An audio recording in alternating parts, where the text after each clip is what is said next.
Bismillah, alhamdulillah, wassalatu wassalamu ala rasulillah Sayyidina Habibina Maulana Muhammad ibni Abdillah wa ala alihi wa sahbihi wa maulana ma'ba'da.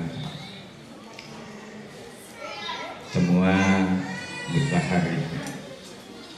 mutahari jadil Pondok Salafiyah Bangil yang saya hormati, pertama-tama syukur kepada Allah Subhanahu wa Ta'ala karena di saat ini kita bisa bertemu, mungkin temu kangen dari teman yang ada di pondok, kemudian tahu-taunya kita ketemu sekarang ada yang anaknya 2, 3 dan lain sebagainya. Dan itu panjane lek kangge wong wedok niku kober, ketemu niku koberan. Kalau golongan mutaharijin itu males kalau ketemu, pokoknya urip dewi-dewi. Karena saya sendiri itu di pelosok ya jarang ketemu alumni, dari alumni sarang pun jarang ketemu, kadang-kadang ketemunya ya ujuk-ujuk acara di Bangkalan ketemu teman, acara di Jawa Barat ketemu teman, Jawa Tengah ketemu teman, gitu aja. Cuman memang kita harus bangga sebagai mutaharrijat dari pondok-pondok pesantren Salafiyah. Walaupun semua pondok notabene itu salah, kita harus bangga sebagai seorang santri, karena santri itu memang yang saya rasakan dan kita buktikan sekarang mampu menguasai di lapangan di semua bidang. Jadi anggapan pondok itu, agama itu cuma mempelajari tentang hanya masalah sholat, ibadah, itu semuanya itu tidak terbukti hanya sebatas itu. Bahkan pondok pesantren itu sampun bisa membuktikan beberapa kemampuan di semua bidang, di semua lini dalam kehidupan dan tatanan masyarakat sekarang yang ada. Bilanipun berikut itu memang bukti secara nyata waktu Allah niku pertama kali akan merencanakan untuk menciptakan manusia. Karena memang makhluk yang paling akhir diciptakan oleh Allah itu manusia. Kata Allah, wa idz qala rabbuka lil malaikati inni ja'ilun fil ardi khalifah. Wahai malaikat, aku nanti akan menciptakan manusia, yang nanti manusia itu akan menjadi khalifah, tanfidu ahkamillah. Jadi yang membawa agama dan yang melaksanakan agama itu adalah manusia. Malaikat merasa makhluk yang paling baik, sampai dia berkata, ataj'alu fiha may yufsidu fiha wa yasfiku dima'a wa nahnu nusabbihu bihamdika wa nuqaddisu. Karena malaikat itu punya ikhtiar, nafsu yang tidak ada, ikhtiar ada. Jadi malaikat ini pun dianggap koyok jam gedek-gedek tok niku mboten, ikhtiar ada, tapi nafsunya tidak ada. Ketok duit ya tak kepingin, luwe ya mboten, wargi mboten, nelak mboten. Tapi ikhtiar itu ada. Karena malaikat ini terobsesi dengan perilaku jin. Karena iblis itu ibadahnya itu aja sudah 2000 tahun, tidak pernah maksiat kepada Allah. Kemudian malaikat berkata, qalu ataj'alu fiha may yufsidu fiha. Wahai Tuhanku, apa panjenengan mau menciptakan makhluk lagi yang nanti akan bikin kerusakan di muka bumi? Tapi fakta, manusia ini diberi nilai lebih oleh Allah. Nopo nilai lebih nih manusia kula kali panjenengan iki setunggal dawasipun Allah Ta'ala yang jelas pasti, wa 'allama Adama al-asma'a kullaha summa 'aradahum 'alal malaikati faqala anbi'uni bi asma'iha ula in kuntum shadiqin. Jadi kelebihan kita itu ada di ilmu. Nggih tergantung panjenengan dulu di pondok gimana, sergep apa turu tok. Ya lek kira-kira turu tok ya mulane ya tetep ngamuk, masih tadi ya bunyai ngamuk. Kira-kira di sekondok niku ya sregep ya mulane siap menghadapi tantangan. Apapun yang akan ia hadapi dia selalu bisa. Karena yang dikelola agama itu tidak hanya urusan ibadah saja, tidak hanya urusan suwargon rokon, bidang sosial juga ada, ekonomi juga ada, bidang politik juga ada. Mulai sampai Nabi Daud diangkat jadi rojo, Nabi Sulaiman rojo, Nabiullah Yusuf itu menteri, menteri itu kebijaksanaan yang mengalahkan raja. Di mereka itu politik. Mulai kapan ono uang geneman kiai kok melo politik gak perlu. Niku sajane ya wong bodoh.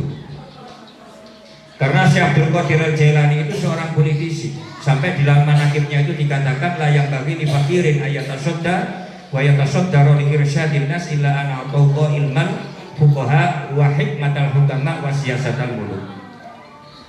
Jadi ulama niku lek melo politik niku syaratnya butuh alim fikih. Alim fikih itu tidak cukup. Berkoleh alim fikih itu tidak tasawuf niku penuh rekayasa. Berkoleh fikih niku gampang direkayasa. Wong duwe haram niku lho dirubah dari halal itu sampai sak jam lho. Jadi wis jelas nyoto duwe haram niku lho tak rubah dari halal gak sampai sak jam. Niku iso. Nah dari kiai niku oleh 5 tahun kok sugih dadak niku ya perlu dicurigai. Mulai syarat yang kedua wahid matal hukam, harus melatih jiwanya itu kepada suluk kepada Allah. Jadi percaya penuh kepada Allah. Lalu kaya ngoten niku baru masuk gelang dakwah siyasatul muluk. Harus tahu dengan situasi politik negara. Dan itu prospeknya itu sudah banyak. Dalam agama itu wis jantung. Jadi kalau kali panjenengan ini sebagai seorang santri lek dicap wah urusan santri sebalik urusan sembahyang ini keliru. Interaksi sosial masyarakat nggak bisa diukur kali agama. Sakira ukuran wong api nang. Karena manusia itu mempunyai amalia dua. Yang pertama itu membangun amal kepada Allah murni. Sing nomor kali itu membangun amal kepada sesama makhluknya Allah. Mulane sing diarani inna rahmatallah qaribun minal muhsinin walamma balagha asyudda wasawa ataina hukma wa ilma wa kadzalika najzil muhsinin. Muhsinin itu wong api-api. Lah wong api niku ukurane sak pira? Wong api niku ndak cukup diukur teko sembahyang itu. Wong api niku diukur nggih kali siji amaliyah api nang Allah, nomor loro nang padha makhluk Allah. Ya nang makhluk Allah niki berangkat teko omah niki seorang suami nang istri, istri nang suami. Ngoten to. Kira-kira jenengan niki kira-kira tahu ndak dadi seorang istri ngelamak nang bojo kari ngoten to. Lah kira-kira dadi suami ini benar-benar tanggung jawab napa mboten nang istri kari ngoten to. Kadang-kadang ya ono wong lanang ndak pati opelan niku ya ana. Sing lanang kok sing wedok kok nyambut gawe, sing lanang iku mangan turu ra kerokokan. Jadi membangun amaliyah itu tidak cukup kepada Allah. Wong api niku wong sing api kelakuane siji nang Allah, nomor loro nang padha makhluke Gusti. Lah nek ukurane bangun amal api nang Allah niku wis jelas sembahyang 5 waktu. Poso, Ramadan, haji. Mulane sampai wonten sahabat niku Arabi niku datang kepada Rasulullah tanggal Islam ya Rasulullah. Islam itu dijawab kali Kanjeng Nabi al-Islam wa antasyhadu an la ilaha illallah wa anni rasulullah wa antuqa wa antuqimas sholata fi kulli yaumin wa lailatin khamsa shalawatin wa tu'addiyaz zakata wa tasuma ramadan wa tahujjal baita ini sabata. Yo wis limoto iki. Akhire Arabi niki bertanya lagi. Litune niku awairu dzalik ya Rasulullah, apa ada selain daripada itu? Dijawab oleh Rasulullah la azidu wa la anqusu. Aku tidak menambah dan tidak mengurangi. Hanya 5 tok. Akhirnya guyu wong Arabi niku oleh ngono Islam niku ya enteng. Ya cuma 5 tok. Niki setunggal riwayat sahabat ini gak tahu sembahyang sunat blas. Berkono kok ndak termasuk rukune Islam. Yo gak tahu poso Rejeb blas. Berkono kok jarene Kanjeng Nabi pokoknya Islam niku poso bulan Ramadan. Jadi Mas yo kiai gak tahu sembahyang sunat itu yo ono dalile, iki dalile. Iki hadis sahih. Iki gambaranipun Rasulullah niku kaya ngoten. Dadi wong alim niku ruwet kaya apa iku nemu jawaban. Mergo ilmune niki mesti nemu jawaban. Lho nggih. Kena corona itu gak pati bingung. Ono kiai kena corona bingung gak pati alim dah bener. Mergo wis hadise kan wis jelas sahih. La adwa dari Kanjeng Nabi tidak ada satupun penyakit itu menular. Lah nek menular niku sing pertama kena corona niku ketularan sapa? Logikae kan ngoten. Mari ngoten jaga jarak kali Rasulullah dianjurkan. Firra minal asad firaraka minal masdud.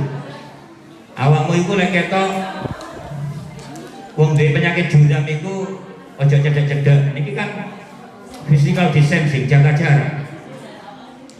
Tapi kan jaga jarak itu kan tidak wajib. Niku ae jaga jarak nang wong sing jelas nyoto duwe penyakit.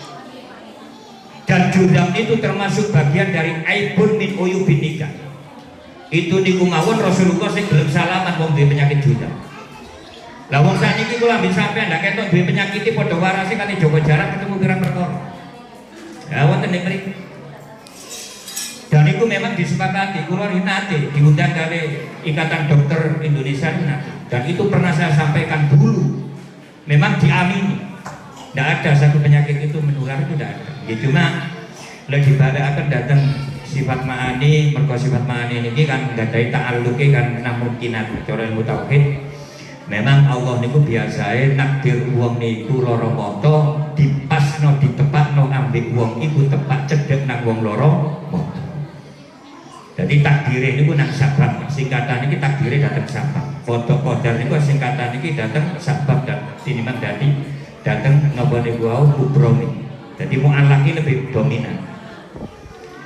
Lah wonten mriku niku kajian tentang ilmu kula kali panjenengan. Milanipun kula kali panjenengan iki harus bangga sebagai anak santri, harus bisa menjawab tantangan secara modern apapun kalau kita kembalikan kepada agama itu pasti ada. Jadi bangun kebaikan itu satu, bangun kebaikan kepada Allah, nomor kali niku nang padha makhluk Allah. Ukurane sak pinten bangun nang padha makhluk Allah niku pokoke gawe jembare atine wong iku wis cukup. Wis ana kanca ndak duwe duit sambatan diutangi niku wis ati. Niku gawe jembare atine wong. Kancae sing diutangi ya ngono, aku iki diutang nang kanca suwe gak tak sauri cekne wis nyaur-nyaure sing lanang tak tukono rokok ae sak wadah. Niku gawe jembare atine wong. Wis cukup, itu takaran api. Dan itu tidak ada perbedaan pandangan ulama ahli tafsir, itu tidak ada. Walaupun lintas agama itu tidak ada. Karena lek kula niku kanjene kajian fikih niku kajian lintas mazhab. Lan kula niku kadang-kadang nggih sering budayai. Nggih jare cara hukum iki gak oleh, cara kula oleh. Jare niki gak oleh, kula oleh. Iku ngoten. Jadi kajiannya itu memang lintas mazhab. Menurut ulama-ulama ahli tafsir itu sudah sepakat bahwa ukurannya orang baik itu hanya ada dua tok, lebih dari itu boten. Milane malaikat niki kala niku wonten mriki. Boten cuma niku tok. Di saat masa Nabi Idris, malaikat ini masih protes. Sampai pernah matur dateng Allah, Gusti Allah napa wonten menungso sing ibadahe ngalahi malaikat. Dijawab kali Allah Taala ono ibu Nabiku Idris. Akhirnya malaikat Israel turun ke dunia. Nggih mandhap teng donya. Nggih delok malaikat Nabi Idris niki benar-benar terbukti bahwa ibadah ini ku ngalang-alangi malaikat. Akhiripun Nabi Idris niki nggih semerang lan niku malaikat Israel, kemudian matur Nabi Idris malaikat Israel, "Tolong kula niki sampean jupuk nyawai tapi mari ngono sampean balekno." Sampean izin nang Allah. Niki ukurannya kan mati percobaan, mati uji coba.